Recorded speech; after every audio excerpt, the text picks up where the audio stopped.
Ditch him.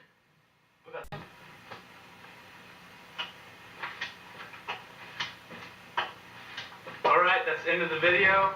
Hope you liked it. During the making of this film, we try not to infringe upon any copyrights, so if you were offended by it in any way, you don't know what comedy is, and you don't deserve to be watching this movie. Thank you.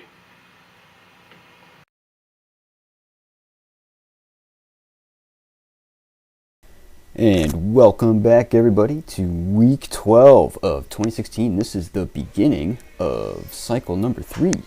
I gotta tell you, it is rough when you take a week of very low volume, when I had a taper and a test, coming back to the highest volume week that I have, which is the combination of 70% the first 3 days and 80% the second 3 days.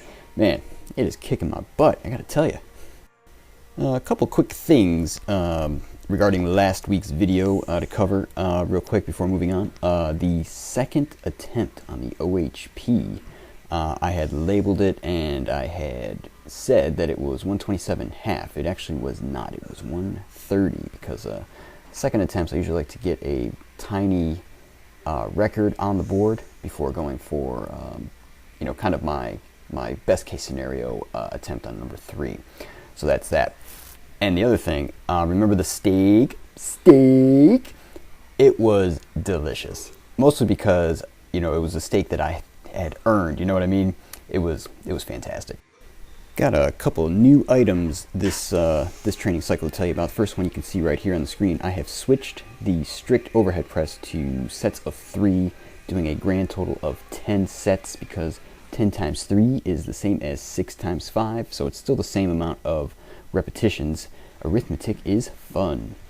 I was having trouble maintaining my breath and bracing my torso for some reason when doing sets of 5 once the weights have gotten to where they are, but only on the strict overhead press. On the front and back, or behind the neck I should say, like push press / jerks, I'm not having that problem just yet. And you may have noticed in previous videos that I was wearing my belt on the OHP work, thinking that was the problem I was having with the strict press. As it turns out, that didn't seem to actually help anything, so I'm not wearing the belt for the OHP, at least not for this week. We'll see what happens going forward. And one other thing that's both OHP related and kind of a mention of last week's video is that my bench to OHP ratio, actually it'd be the other way around, it'd be the OHP to bench ratio, was like 63%, which is actually right where you want it to be. I would say that a OHP that is below 60% of your bench indicates that your OHP is weak, and an OHP that is over 70% of your bench would indicate that your bench is weak. So I'm kind of like right in the proper range. It's a good way to keep track for yourselves if you want like a quick and dirty way to do it. You may have noticed in the beginning that this week started on a Friday, Saturday, and a Sunday was skipped. Well, there's a good reason for that, because that Sunday was Easter Sunday, and I had a whole lot of food to cram down my gullet. And boy, did I ever. As I did a couple weeks back, went out of town to visit friends and spend Easter with them. And I just demolished as much food as I possibly could. It was amazing. And as you may expect, there was some serious damage on the scale this week, because I actually had 2 weigh-ins over 130, which is a number I have not seen. Wow, probably since, I should actually look it up and tell you, but I'm going to guess that it was in August of last year. Wow, I am good. I just checked and it shows August 24th of last year as the last time I weighed in over 130 pounds. That was seriously just a guess just then. But anyway, the thing that I did, like I did last time when I went out of town and was really in a position where I could not count my food accurately, was just estimate a lot. And it's interesting what happened, because I estimated about 5,500 calories for the weekend. But the problem was is that during the weekend, I got a hold of Easter candy made by the Reese's Candy Company. And for those of you who know me, that is like kryptonite. That stuff is so good.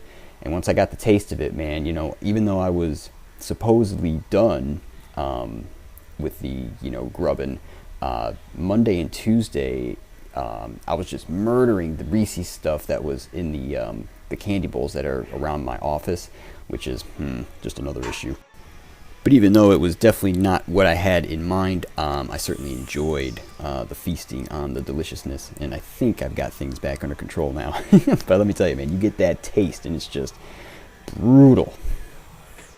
So anyway, we're working on the 80% section of the week, and the change that I made for this cycle was to add one set to my 80% work. So I'm now doing 7 sets of 4 as opposed to 6 sets of 4. And oh, by the way, hump day!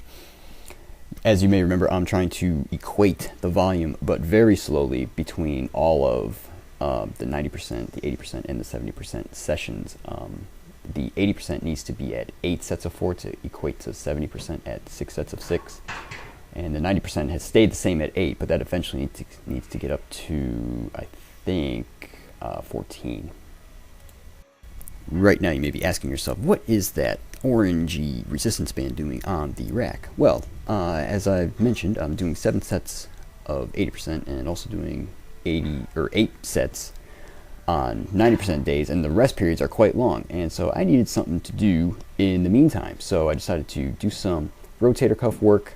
I bought this resistance band. This is the lightest of 3 that I bought, and I just run through this sequence like 3 or 4 times during my rest periods to work on the rotator cuffs and try and make sure that you know, no serious injuries occur, because, you know, a lot of heavy benching and overhead press can, you know, really put a lot of strain on the shoulder joint, so you want to make sure that those internal muscles get a little bit of work, as well as the giant ones that do all the heavy pushing.